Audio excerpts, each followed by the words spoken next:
पड़ेगा। इसलिए निवेदन है कि सब हिंदू एक हो जाओ और पत्थर मारने वालों के घर पर बुलडोजर चलवाओ।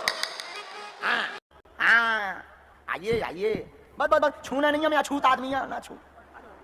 जय हो। कहाँ के? नमस्कार दोस्तों। तो आज हम जिस बाबा की बात करने वाले हैं वो हमेशा ही कंट्रोवर्सी से घिरे रहते हैं। जी बिल्कुल, बागेश्वर बाबा उर्फ धीरेन्द्र कृष्ण शास्त्री।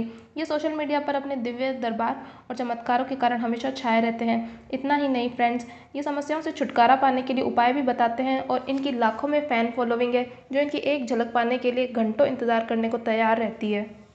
राहुल गांधी ने तो ट्वीट भी करके कहा कि बागेश्वर वाले बाबा जैसा पाखंड झाड़ फूक वाले मौलवी भी कर सकते हैं। आप सिर्फ हमारे बाबा के पीछे ही क्यों पड़े हैं?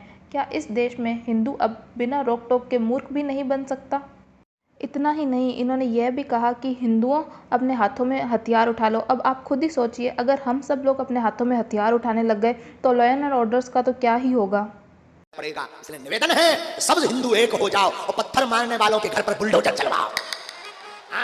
जब इनका एक भक्त इनके दरबार में आया तो देखिए इन्होंने कैसा उनके साथ अनटचेबल बिहेव किया। आइए आइए, बस बस बस, छूना नहीं है, मैं अछूत आदमी ना छू। जय हो। कहाँ के? और अब इनके रीसेंट एपिसोड पर आए तो हाल ही में धीरेन्द्र शास्त्री नागपुर आए थे रामकथा के लिए। यहाँ भी इन्होंने वही किया जो ये हमेशा करते हैं, लोगों के दिमाग को पढ़ना। दैट मीन्स माइंड रीडिंग और अपने चमत्कारी सॉल्यूशंस लोगों को प्रोवाइड करना। और इसी बीच एंट्री होती है श्याम मानव की। जी हाँ फ्रेंड्स, श्याम मानव जो महाराष्ट्र अंधश्रद्धा निर्मूलन समिति के अध्यक्ष हैं और इनका काम है ढोंगी बाबाओं का पर्दाफाश करना। श्याम मानव खुद को सनातनी हिंदू कहते हैं। ये कहते हैं कि ये किसी भी तरीके से भगवान या धर्म के खिलाफ नहीं है, बल्कि उस लूटमारी और फ्रॉड के खिलाफ है जो धर्म के नाम पर हो रही है। और ये अपना काम लॉ एंड ऑर्डर्स के अंदर आते ही करते हैं। दैनिक भास्कर की एक रिपोर्ट हमें ये बताती है कि श्याम मानव अब तक 200 से भी ज़्यादा बाबाओं के पाखंड को उजागर कर चुके हैं। श्याम मानव को पता चलता है कि धीरेन्द्र शास्त्री रामकथा के लिए नागपुर गए हुए हैं। श्याम मानव को रामकथा से कोई दिक्कत नहीं होती है, पर जैसे ही श्याम मानव को यह पता चलता है कि ये बाबा अपना दिव्य दरबार होल्ड करते हैं और लोगों को चमत्कार दिखाकर बेवकूफ़ बनाते हैं, तो इसके एक्शन में श्याम मानव सबसे पहले पुलिस स्टेशन जाते हैं और धीरेन्द्र शास्त्री के खिलाफ एफआईआर दर्ज करवाते हैं। पुलिस भी बाबा को क्लीन चिट देते हुए यह कहती है कि बाबा किसी भी तरीके का कोई भी ब्लैक मैजिक नहीं करते हैं। इसके बाद श्याम मानव धीरेन्द्र शास्त्री को 2 चैलेंज देते हैं। पहला कि एक कमरे में 10 लोगों को रखा जाएगा, बाबा को उनका नाम, पता और एज बतानी है। और दूसरा चैलेंज यह देते हैं कि एक कमरे में 10 चीज़ें रखी जाएगी और बाबा को उन 10 चीज़ों के नाम बताने हैं। किया जाएगा। फॉर एंड प्रूफ कंडीशंस के अंदर ये होगा ताकि कोई भी जानकारी आप तक ना पहुंचे, इस ढंग की व्यवस्था की जाएगी। और ऐन वक्त पर 10 आदमी आपके सामने हाजिर किए जाएंगे, उनके नाम, उनके पिताजी के नाम, उनकी उम्र और फोन नंबर आप बताइए। और श्याम मानव का कहना है कि अगर बाबा चैलेंज जीत जाते हैं तो उन्हें 30 लाख रुपए का इनाम दिया जाएगा और श्याम मानव खुद बाबा के चरणों में अपना माथा टिका लेंगे और अपनी संस्था को हमेशा हमेशा के लिए बंद कर देंगे। बाबा का नागपुर इवेंट 13 जनवरी को ख़त्म होना था और बाबा को जैसे ही इस चैलेंज के बारे में पता चला तो वो 11 जनवरी को ही अपनी रामकथा पूरी करके वहाँ से चले गए। ऐसा होते ही श्याम मानव ने धीरेन्द्र शास्त्री को भगोड़ा कहा, जिसके कारण कुछ हिंदू संस्थाओं श्याम मानव से बुरी तरीके से गुस्सा हो गई और उन्होंने श्याम मानव के खिलाफ सड़क पर बहुत नारेबाजी की और उनके पुतले भी जलाए, जिसकी वजह से श्याम मानव को डेथ थ्रेट्स आने लगी और पुलिस ने भी उन्हें सिक्योरिटी दी। धीरेन्द्र शास्त्री के डिफेंस में आकर उनका भाई लोकेश गर्ग कहता है कि उसे भी डेथ थ्रेट्स मिल रही हैं और पुलिस ने उन्हें भी सिक्योरिटी प्रदान की। अपने डिफेंस में धीरेन्द्र शास्त्री का कहना है कि रामकथा 11 जनवरी को ही ख़त्म होनी थी और वो अपने निश्चित समय पर ही पूरी हुई थी। अगर श्याम मानव को चैलेंज देना है तो वो नागपुर नहीं, रायपुर में आकर के चैलेंज करे। आपको कहेंगे श्याम मानव जी, आपको अनुभव करना है तो दरबार में रायपुर में आइए, आगे बागेश्वर धाम पर लगेगा, वहां आइए।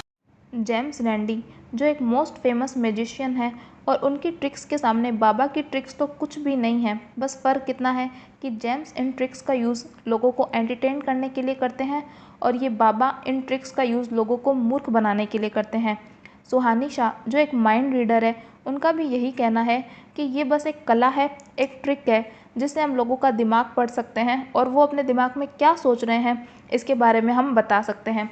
सुहानी शाह के ऐसा कहते ही कुछ एंटी हिंदू बुरी तरीके से भड़क गए और किया जाएगा। फॉर्ड एंड प्रूफ कंडीशंस के अंदर ये होगा ताकि कोई भी जानकारी आप तक ना पहुंचे, इस ढंग की व्यवस्था की जाएगी और ऐन वक्त पर 10 आदमी आपके सामने हाजिर किए जाएंगे। उनके नाम, उनके पिताजी के नाम, उनकी उम्र और फोन नंबर आप बताइए। और देखिए, मैं किसी भी धर्म का विरोध नहीं करती और मैं खुद एक सनातनी हूँ, पर मुझे भी यही लगता है कि बाबा को ऐसे छोटे मोटे चैलेंज से नहीं डरना चाहिए और इसे एक्सेप्ट कर लेना चाहिए। फिर क्या ही फ़र्क पड़ता है वो नागपुर में हो या रायपुर में हो।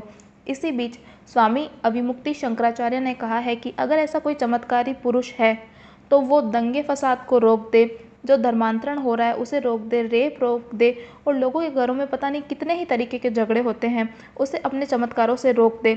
पर ऐसा होगा नहीं। अगर बाबा इतने ही चमत्कारी है तो उन्हें हमारे राष्ट्र के लिए कुछ करना चाहिए।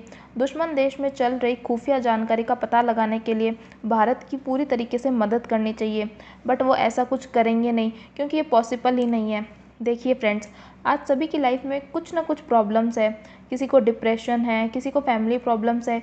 ये बाबा बस इन्हीं की कमज़ोरियों का फ़ायदा उठाते हैं और लोगों को बेवकूफ़ बनाते हैं।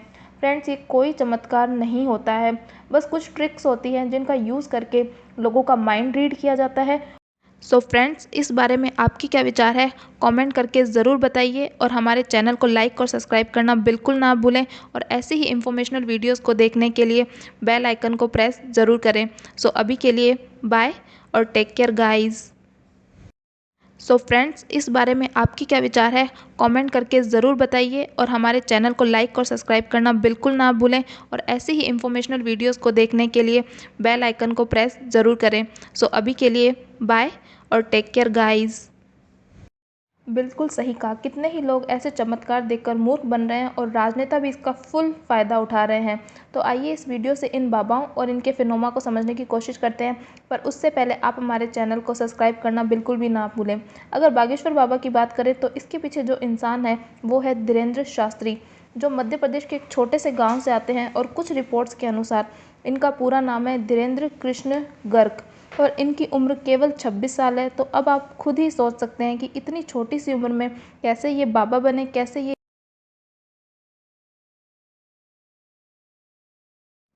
इतना ही नहीं, धीरेन्द्र शास्त्री का यह भी कहना है कि वो बीमारियों को भी ठीक कर सकते हैं। अब मुझे लगता है कि अब इंडिया को डॉक्टर्स की कोई ज़रूरत नहीं है।